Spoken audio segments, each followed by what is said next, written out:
It was between two choices I had a strong interest in was the issues of gender equality. My thesis was on feminism Moroccan style. Why? I really don't know. So I applied and I was accepted and the rest is history. I think I was too young to be surprised. I was supposed to finish my master's, return to Morocco and work for the Moroccan Ministry of Foreign Affairs. I think what I learned, and it still sticks with me, especially, it's funny that it still sticks at this time in our history, which is the norms and standards and the values of the UN. That was extremely important. You used the past tense. We believed in it. Do you still believe in it? I saw how gender could be mainstreamed into every area. Was there a moment or moments where you thought that your work really mattered? I'm positive. I think it'll be the UN because we do need that platform. The world needs that platform. So hello and welcome to Humans of Diplomacy. Today I'm in Rabat, in my home city, in my home country, Morocco, with Zineb Touimi Benjelloun. Zineb is a career diplomat in the multilateral system. She dedicated her career to the United Nations. She worked first at the UN Population Fund and then was the regional program director for UNIFEM in North Africa. She then moved to being a UNDP, UN Development Program representative in Albania and Kuwait, as well as a resident coordinator, which is the UN ambassador in the country. Zineb is now retired from the United Nations and she's dedicating her time to many inspiring projects and activities that she's going to tell us more about today. Zineb, welcome to Humans of Diplomacy. It's a pleasure to have you on the podcast. Thank you, Rita. Thank you. Thank you for inviting me. Of course. And if you like this episode, do not forget to subscribe for more content and interviews with international civil servants and diplomats. So, Zineb, let's get started, if you agree. So you started working in the United Nations right before you graduated. Why this choice? And was there something in your early career or early life that really shaped this choice? It's been a long time, so I can't really, it's a bit difficult. But if I think back, I think it was between two choices. And it wasn't it wasn't the career, it was the topic. One thing that I was pretty sure about and at a very early age and I had a strong interest in was the issues of gender equality. It was a passion, it was a concern, so when I went to college, I majored in sociology and I did my thesis on gender equality. Well, my thesis was on feminism Moroccan style. It was a study, a socio-anthropological study of Moroccan women at the time, which is actually still pertinent. But anyway, that's another discussion.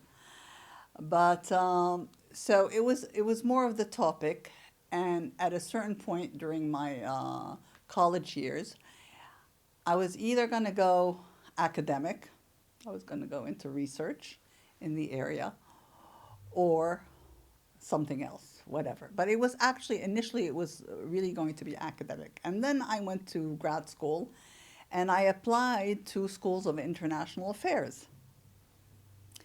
Why? I really don't know. I really don't. Maybe it was just my international background because I did my studies in the States. I went to college in the States and to grad school in the States. So maybe it was my international status that made me interested in that. So I did my graduate work at the School of International Affairs at Columbia University in New York. And part of the requirements at Columbia, at the School of International Affairs, was that we had to do some practical work in our areas of study. And my specialization was political and economic development with a focus on the Middle East and North Africa. And so Columbia had an agreement with the United Nations where they would send interns, and yes. Still the case. So that's I applied for an internship at the UN, and the rest is history. That's how my career actually with the UN started.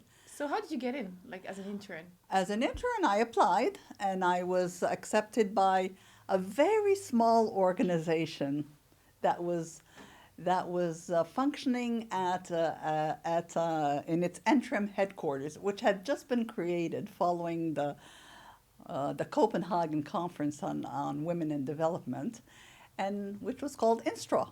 Yes. And so it was supposed to be moving to its host country, the Dominican Republic, but it wasn't ready yet. So they were functioning in an interim manner at the Secretariat. They had a couple of offices, What is INSTRAW? whatever. Can you remind us what INSTRAW is? Because now it was merged into UN Women, but... Yeah. INSTRAW was the UN International Research and Training Institute for the Advancement of Women. So that was INSTRAW. And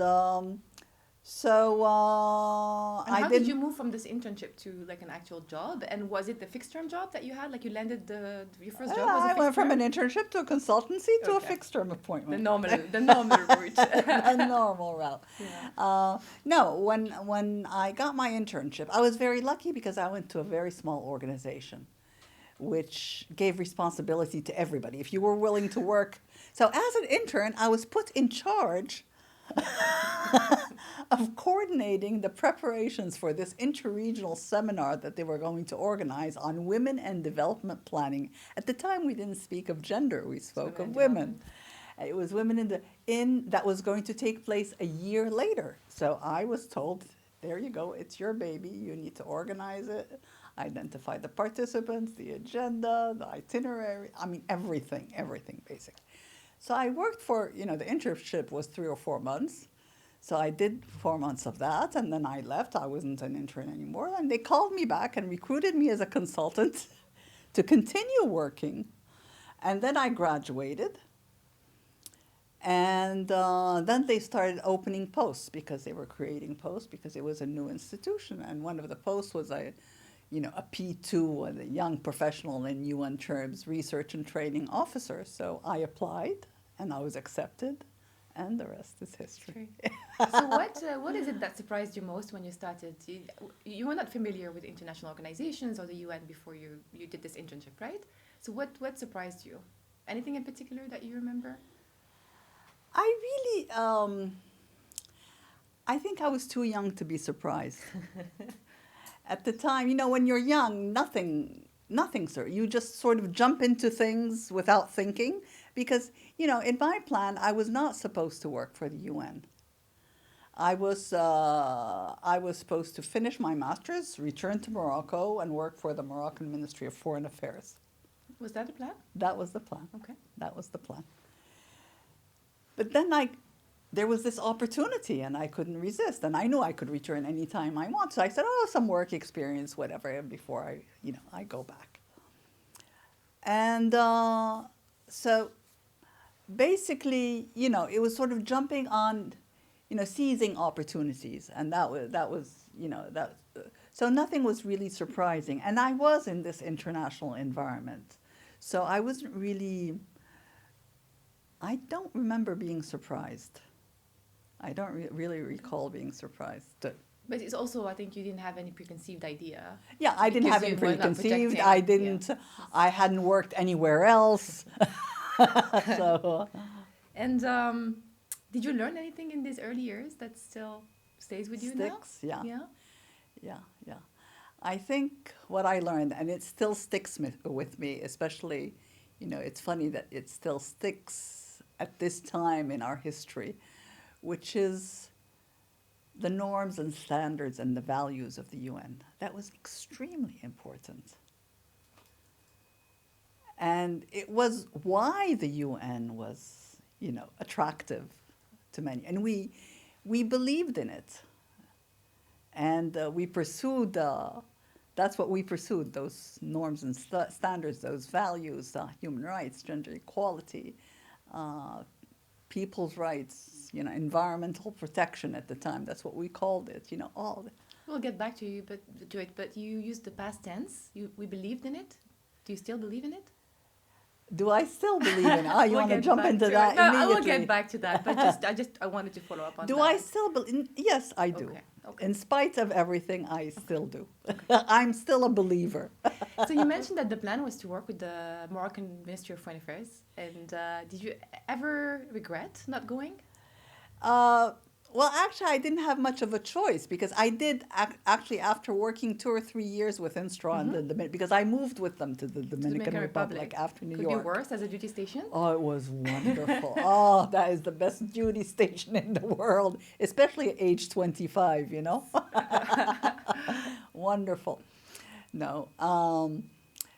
After about 2 years of work with INSTRAW in New York, because I had worked with them for about a year in New York and 2 years in the Dominican Republic, I finally suddenly woke up one morning. I said, Zineb, this was not the plan.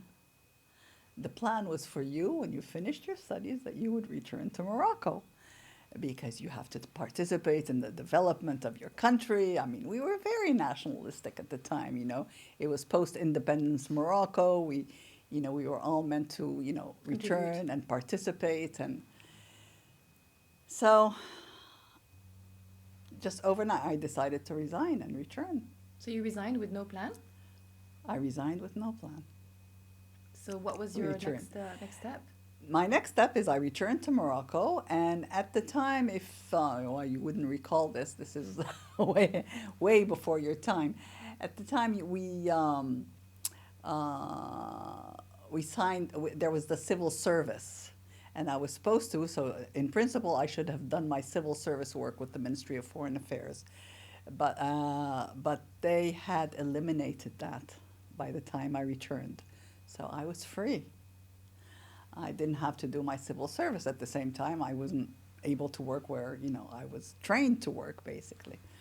But that was okay. I mean, you took things in stride. So I started looking for work. And of course, I looked at vacancies at the United Nations offices in Morocco. And there was a vacancy at UNFPA, the United Nations Population Fund, program officer post. So I applied and I got the post. And that's how I worked for 13 years with UNFPA in Morocco. 13 years? Yes. Okay, yes, I hadn't yes. realized that it was that long. Yeah, Okay. it was that long. My formative years, I was trained by UNFPA, if you like. That was. So on what issues did you work on at the I UNFPA?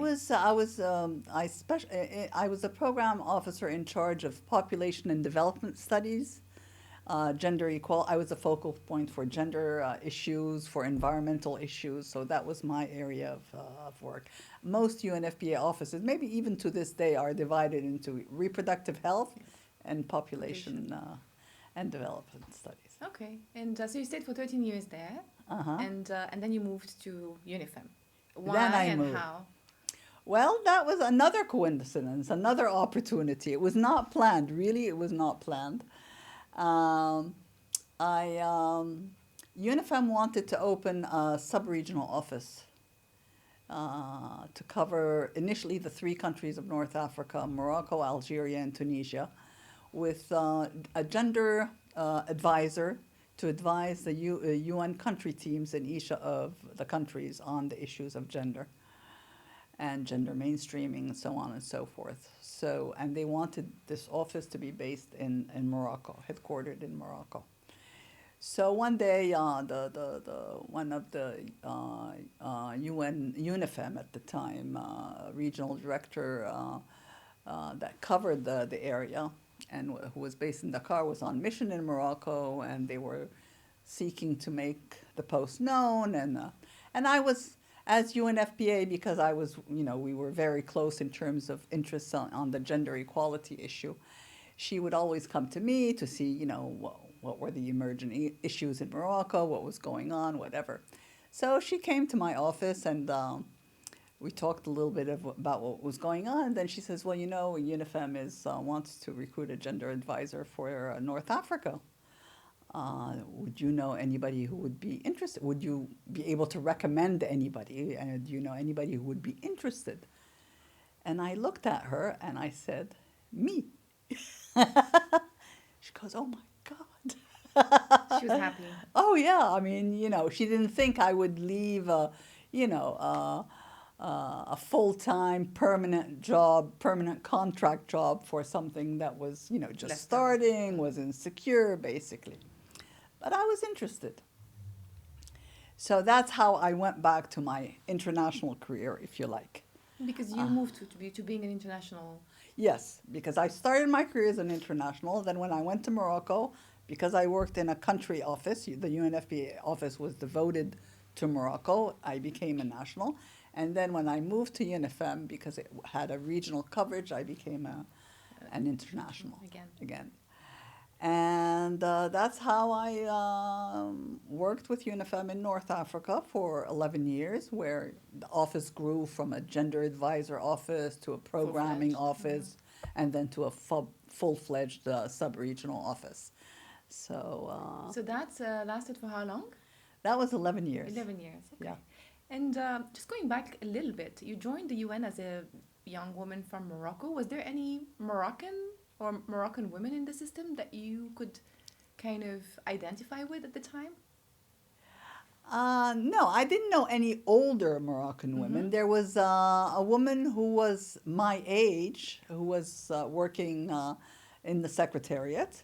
In New York? In New York, yes. And we were very good friends. And but otherwise, no, there were no other. I mean, we were probably the first, basically, at that time.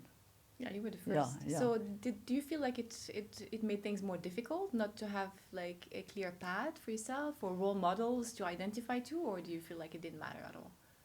Well, we didn't have role models from our own country, Yes. for sure. Yes. But, you know, when you work for the UN, nationality really doesn't matter in those areas. You know, you get my role model in the UN, I would, you know, if we were to speak about that, although I really don't have her character or anything, but it was somebody who I admired greatly. And she was an Egyptian woman. Okay. So she was an Arab woman. Yeah, she was an Arab woman. Okay. And she was my first boss at INSTRAW. And I mean, I always say, you know, it is thanks to Mervat that I am who I am. I mean, she was a strategist. She had a vision. She was exciting to work with. And it was a real pleasure. And I consider myself to be very lucky to have had that experience so early in my career, if you like. Yeah. Okay, thank you for that. So you worked 11 years at UNIFEM and then 13 at UNFPA, both in Morocco. Yeah. And at some point, you decided to leave. How and why? Well, first of all, because I had to leave. Why? I mean, well, as an international civil servant, I mean, you're meant to rotate. You can't stay in the same place, same post forever. So already I had been very lucky to be able to remain put until my children had grown up. And I mean, I was married. I had 2 girls, and they were going to school. My husband had his career, so I had to take all these things into account. And so there was, and you know, in terms of career, I had reached I couldn't move much further with UNIFEM in any case. So at some point I had to make a decision. So a number of people, I mean, actually my resident coordinator in Morocco and my headquarters both pushed me to seek a resident coordinator post. And in order to be able to do that, you have to go through an assessment process and a whole thing. So that's how that started. So how do you feel like that played for you in your career, like the personal versus the professional? Do you feel like it's something that was difficult to manage? Or for you it was a very natural thing? And you know, there's a lot of the women and actually more and more men that I support, you know, or talk to who tell me about this increasingly being a challenge for them on how to conciliate their, you know, UN or diplomatic career and their personal life and having families and spouses with their own thing going on, basically. Yeah. Well, I was hoping that things had gotten easier, but apparently not. No, it's something that I had to deal with my whole career. I mean, I could have left Morocco much earlier. And probably my career would have gone much faster. And if there wasn't this issue that I had to take into account, my children, my husband, his aspirations, my aspirations, the well-being of our. So basically, it was sort of gymnastics. You know, the first couple of years in Morocco was fine because, you know, I wanted to come. But at certain points, I could have wanted, you know, I would have gone elsewhere if I were alone. But I had a family, and the family also had their desires and their. So at that time, I mean, the girls were young, so we could have. I could. That wasn't the issue. But my husband had his career, and it was like, what do I do? Do we have a long distance marriage? It's about priorities too. Yeah, it's Yeah. about Yes. do we have a long distance marriage? I wasn't. We weren't for that. Does he come with me with nothing to do? At least that's how he felt. He wouldn't have anything to do, and he couldn't accept that. So you prioritize basically, and you see. So you try to juggle these things. So by the time I moved, it was in agreement. So after many years of discussion, whatever, we had agreed that, you know, I could move on when the girls went off to college, and then he would take early retirement and follow me. Okay. So the girls went off to college. I got my RC post and was ready to go. And I look at him and I said, "Okay, are you going to take early retirement?" And Did he he? looked, no, he didn't. He couldn't. I understood. I understood. I mean, it was like, but at that Albania time it is was not very okay. far. No, it's not very far. And at that time, you know, you're not young. You don't have children. I mean, we could stay apart for some time. It was okay. It was okay. We didn't have, you know, the children to take care of, where the burden would be only on one person. Yeah. Yes. It wasn't the same issues, so it was feasible. And Albania was not too far. We would meet up every 6 weeks somewhere or whatever, so it was okay. So did he eventually? Yeah, he eventually, you know, after, because he was 4 years away from retirement. So he eventually did join me in Albania for my last year there, and then he went with me to Kuwait. So that was nice. Okay, that's interesting. And if there was one piece of advice that you would give, like, do you feel like there is a good way or a right way of doing this? Of like, No. Yes, of course not. But I'm is there sorry. any piece of advice that you would give to Well, young women in particular? Because young women in particular. Well, not to hesitate to negotiate. with Whatever, with life, supervisors? basically. Yeah, to explain, to pursue, because people will,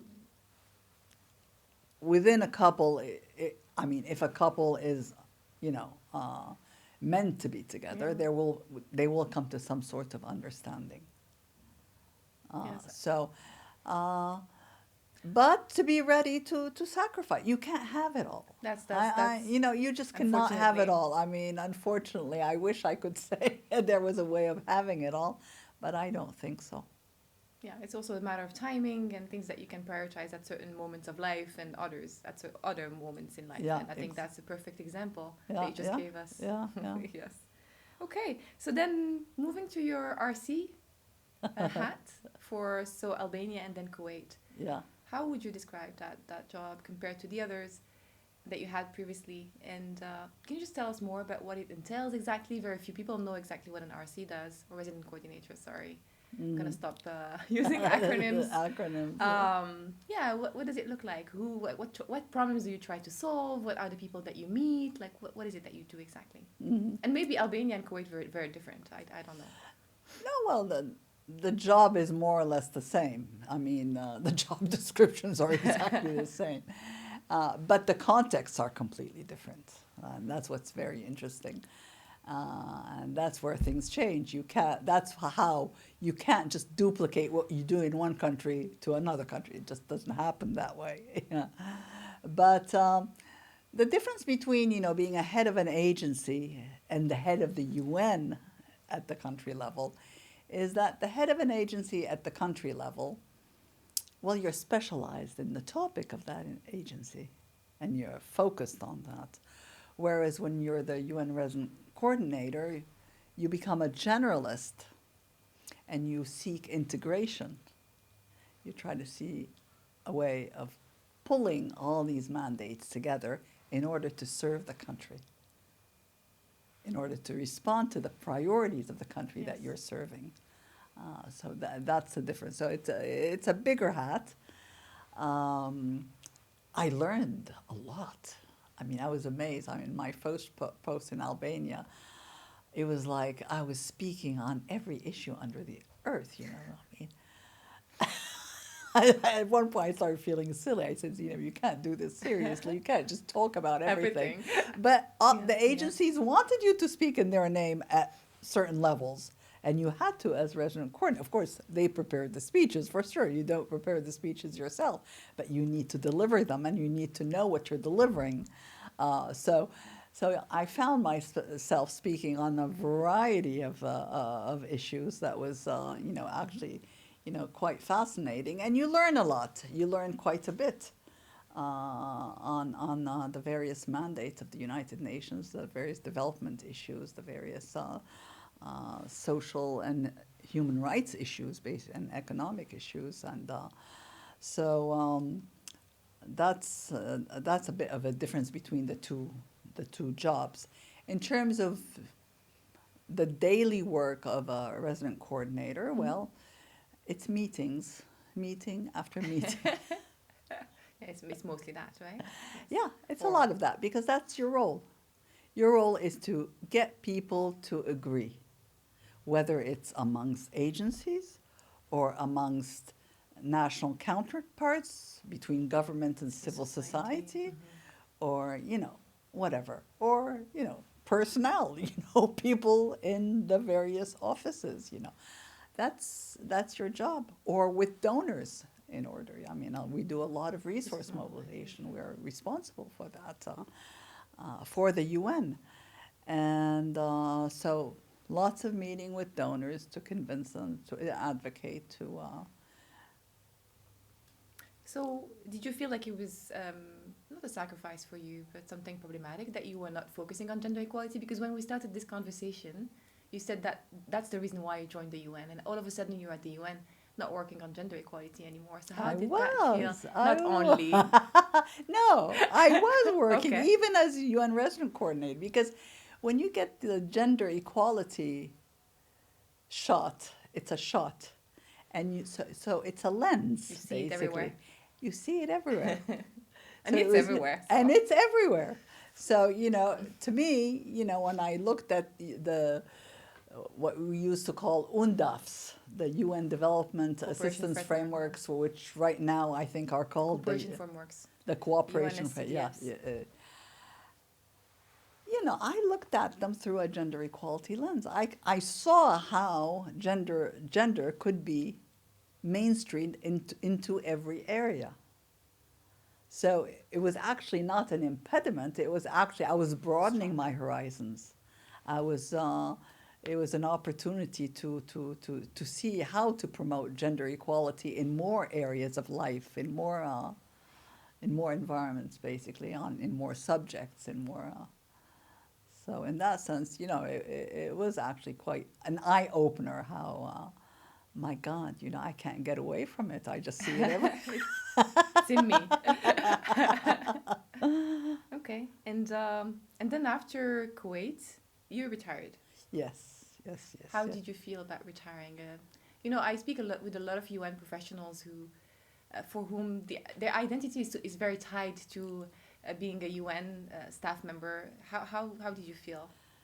Well, a bit the same. I remember when I retired, it was like I would go places, and it was like, okay, well, I need a card, but what do I put on it? Zineb Benjelloun, and I hated that former this and former that. I didn't. What does that mean? I'm going to live in the past. C'est pas possible. So it was very interesting. You go through a process of having to redefine yourself. Yeah, you redefine it. You have to stop identifying, and introducing yourself as former UN resident coordinator or UN development practitioner or former. Yes, that you did that and I did that and I did that for 33 long years of my life. However, now, well, something completely different from what I had done for 33 years, basically. So for the first year, I took care of personal business. There were a lot of, family matters that I had to take care of, administrative matters, things like that. So I was quite busy. Second year, I started thinking, okay, what am I going to do with my life, basically, with the rest of my life? And then I realized, I always kept on going towards the subjects that always, I had always been passionate about. And it was the UN, it was the issue of gender equality, human rights, things like that. So I stopped fighting it and You just embraced it. I just embraced it. So I started getting involved with networks that worked on various topics. One of them is the Mediterranean network, a network of women mediators for peace and security, which basically works in the area of the implementation of Security Council Resolution 1325 at the regional level. And then I'm involved with an antenna of that network existing here in Morocco, which is the Moroccan Network of Women Mediators. And I'm also involved with the international NGO Diplomats Without Borders, which is also interested in the issues of multilateralism, conflict resolution, and is comprised of ex diplomats from multilateral and bilateral institutions. Great. Yeah. So, just a little bit on the network of women mediators. When you say you're involved, so it's a network that kind of, if I understand correctly, wants to enhance participation of women in mediation processes, and in this case, women from this particular region. Mm-hmm. Are these networks being actually used and mobilized?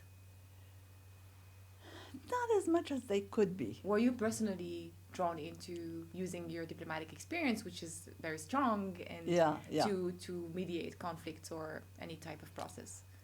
No. Okay. At the conflicts that you might be thinking of, there are no women. Yes.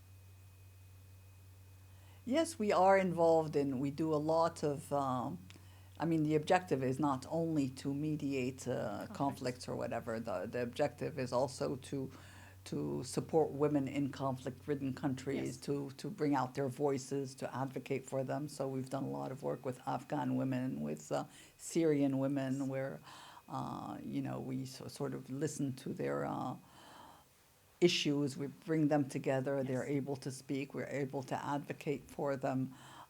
There's work at the national level, with the antennas. For example, here in Morocco, we participated and we supported the formulation of the National Action Plan for the implementation of 1325, whether the first National Action Plan and its implementation and follow-up, or now there'll be the second implementation plan. But and we've done a lot of advocacy on the resolution on Security Council Resolution 1325 here in Morocco, sort of in universities with civil society and things like that.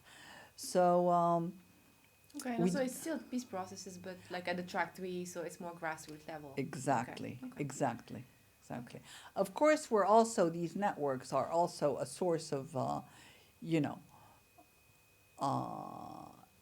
they circulate available posts at the United Nations of, SRSGs, whatever, so to enable these women to participate. But you're not asked to participate in some particular mediation process.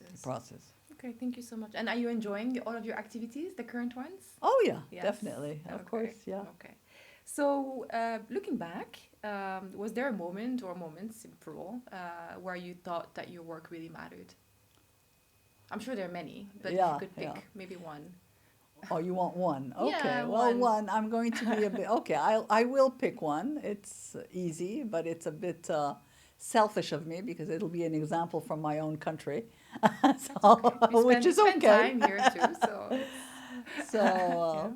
no, I mean it was a very important moment for the country, and we were very lucky. I was very lucky to be working with UNIFEM at the time and to be able to support this process. And that's basically the reform of the family law and the series of other reforms that took place at the time, at the beginning of the 2000s. It was a very special period in the country and very exciting, very exciting. So it was really a learning experience for me, but also the possibility of providing support to civil society organizations and their advocacy. And it was a pleasure to see. You know, in the UN, it's not very often that you see results. like in your lifetime. You know, in the UN, if you enter the UN, you know, you have to be ready to accept. You're in there for the long haul, basically. So it was such a pleasure to be able to see an actual concrete result, the reform of this critical law for women's lives. So that was in 2004, right? And Those- the UNIFEM, the office, supported women's organizations to... At the time, for their advocacy, their whole communication strategy, the advocacy, the research, that was really You must quite have had a very nice annual report. Oh yes, it was very exciting. Great. Maybe another example from outside of Morocco, if you can think of any? Sure, Yeah. sure.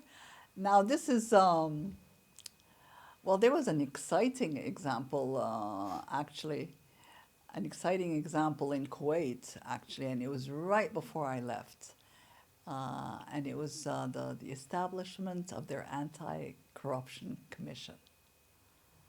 And that was such an achievement. I mean, it was really, really wonderful. So how did the UN support that exactly? I really want our viewers to also to understand, you know, sometimes it's hard to see what the UN does from the outside. So Well, how...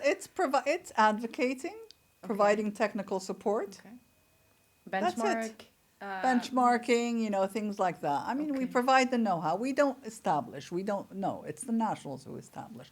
But we, upon their request, we do furnish, you know, the knowledge, the experiences from elsewhere, and that could help them in their decision making.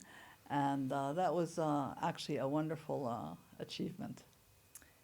Great. You mentioned the Egyptian woman or lady who was your role model in the beginning. Is there anybody else that you met throughout your career and that you felt like it was really meaningful as an encounter to you?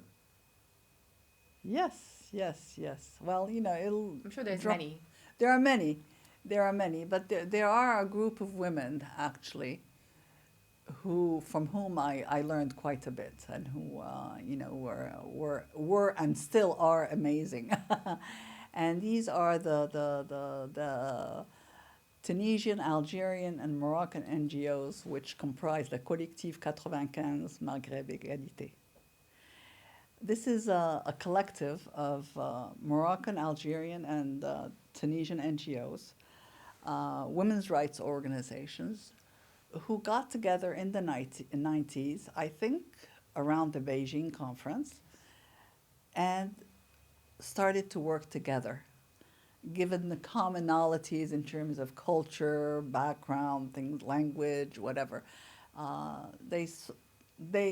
They perceived the same inequalities in the legal system as far as it came to women's rights.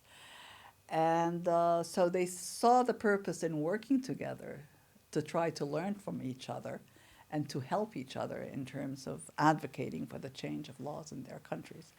And it was pretty amazing how they worked together.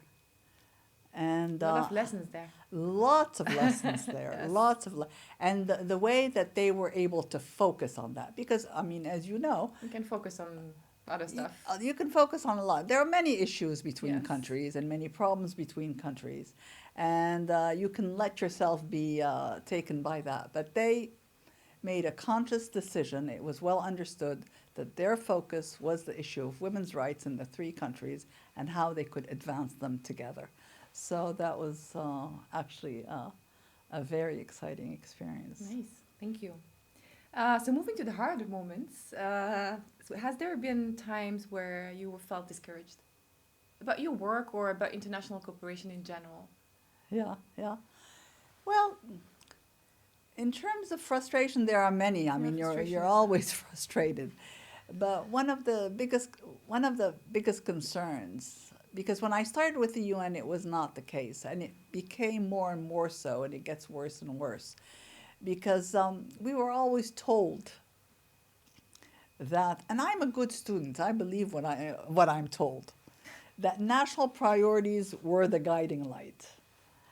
However, you realize with time that no, they weren't only, given the state of the UN financing system, the state of the UN funding and the funding of its programs and projects,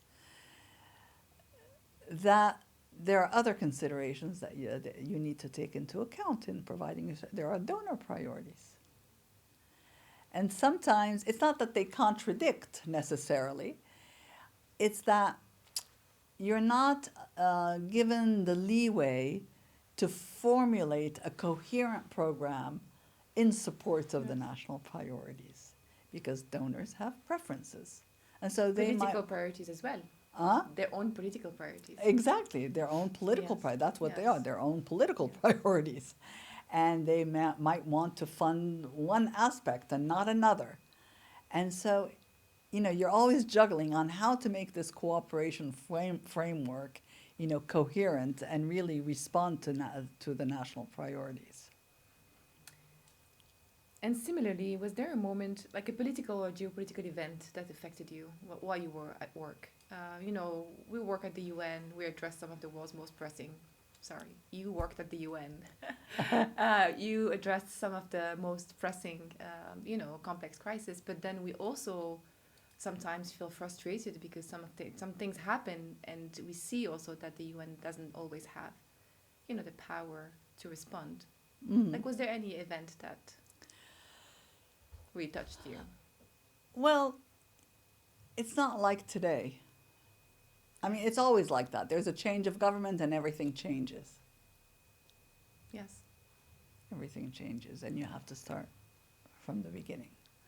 Um,